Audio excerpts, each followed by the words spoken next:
नमस्कार। आज हम बात करेंगे यूटीआई क्वांट फंड के बारे में, जिसमें इन्वेस्ट करके आप quality, high liquidity, low volatility, momentum, value investing जैसे बेनिफिट उठा सकते हैं। सबसे पहले हम जानेंगे क्वांट फंड्स क्या होते हैं, क्योंकि लिमिटेड से एएमसीज के फंड्स हैं जो इस टाइप के फंड्स हैं मार्केट में हैं।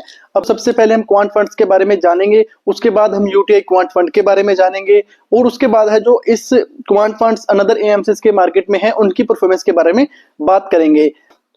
क्वांट फंड्स को समझने से पहले क्वांटिटेटिव स्ट्रेटजी को समझना होगा।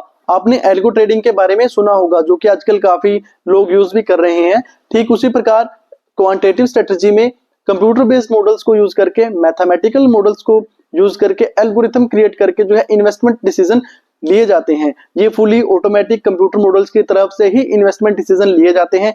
इसमें कोई भी ह्यूमन जजमेंट इन्वॉल्व नहीं होती।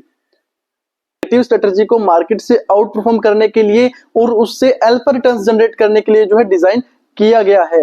हिस्टोरिकल डाटा यूज करके जो है बाइंग अपॉर्चुनिटीज, रिस्क और रिटर्न इंडिकेटर जो है इसमें क्रिएट किए जाते हैं। Value investing, momentum, high liquidity, low volatility, इन सभी चीजों को ध्यान में रखकर है जो स्टॉक की सिलेक्शन की जाती है, जो कि फुली ऑटोमेटिकली होती है। क्वांटिटेटिव स्ट्रेटजी में जो होल्डिंग्स होती हैं उनको रीबैलेंसिंग किया जाता है अकॉर्डिंग टू हिस्टोरिकल डाटा। कोई भी ह्यूमन जजमेंट इन्वॉल्व इसमें नहीं की जा सकती। क्वांटिटेटिव स्ट्रेटजी छोटे समय में जो है अंडर परफॉर्म रह सकती है, बट लंबे समय के लिए जो है बेनिफिट, काफी अच्छी बेनिफिशियल स्ट्रेटजी है। तो ठीक इसी प्रकार जो क्वांट फंड्स होते हैं क्वांटिटेटिव स्ट्रेटजी को यूज करके पोर्टफोलियो क्रिएट करते हैं। कोई भी ह्यूमन जजमेंट इसमें इन्वॉल्व नहीं रहती है। क्वांटिटेटिव बेस्ड मॉडल्स ही जो है इन्वेस्टमेंट डिसीजन मेक करते हैं, तो कोई भी वहां पर ह्यूमन जजमेंट इन्वॉल्व नहीं रहती। ऑब्जेक्टिव डाटा, हिस्टोरिकल डाटा को यूज करके जो है कंसिस्टेंटली इसको रिबैलेंस किया जाता है। कोई भी ह्यूमन अनबियास्ड चॉइस इसमें नहीं रहती। फॉर एग्जांपल, कभी कभार क्या होता है कि मार्केट काफी डाउन आ जाती है, तो क्या रहता है, हमें ये रहता है कि हमारी होल्डिंग यार अभी पड़ी रहने देते हैं, क्या पता अभी बढ़ जाए। तो इसमें ऐसी कोई भी जजमेंट इन्वॉल्व नहीं होती। हमारी हिस्टोरिकल डाटा को यूज करके जो है अपने आप डिसीजन जो है इसकी तरफ से लिए जाते हैं। रीबैलेंस करना है, होल्ड करना है, तो वो सब ऑटोमेटिकली किया जाता है।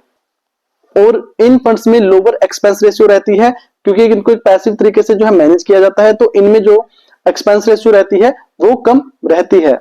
एनएफओ का जो इशू है 2 जनवरी 2025 से सब्सक्रिप्शन के लिए ओपन होगा और 24 जनवरी 2025 तक सब्सक्रिप्शन के लिए ओपन रहेगा। स्कीम में मिनिमम इन्वेस्टमेंट आप 1000 रुपए से कर सकते हैं। स्कीम का जो बेंचमार्क है BSE 200 टोटल रिटर्न इंडेक्स इस स्कीम का बेंचमार्क है।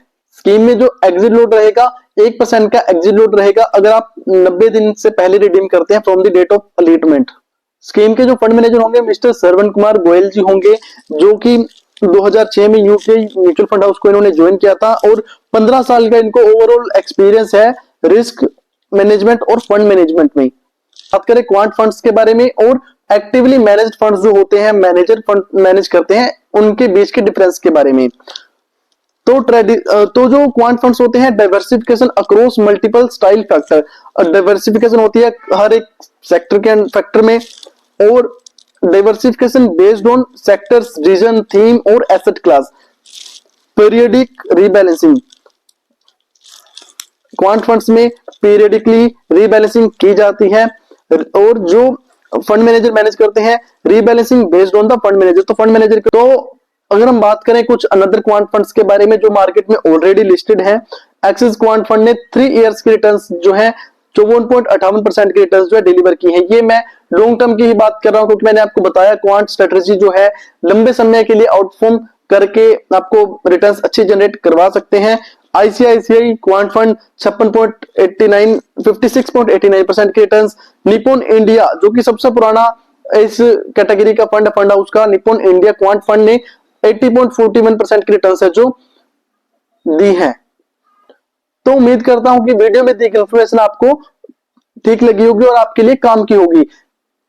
तो फिर भी इन्वेस्टमेंट करने से पहले आप अपने फाइनेंशियल एडवाइजर से जरूर सलाह लीजिए। अपनी रिस्क प्रोफाइल के अकॉर्डिंग है जो आप इन्वेस्टमेंट डिसीजन लीजिए, उसके बाद ही इन्वेस्टमेंट का प्लान बनाइए।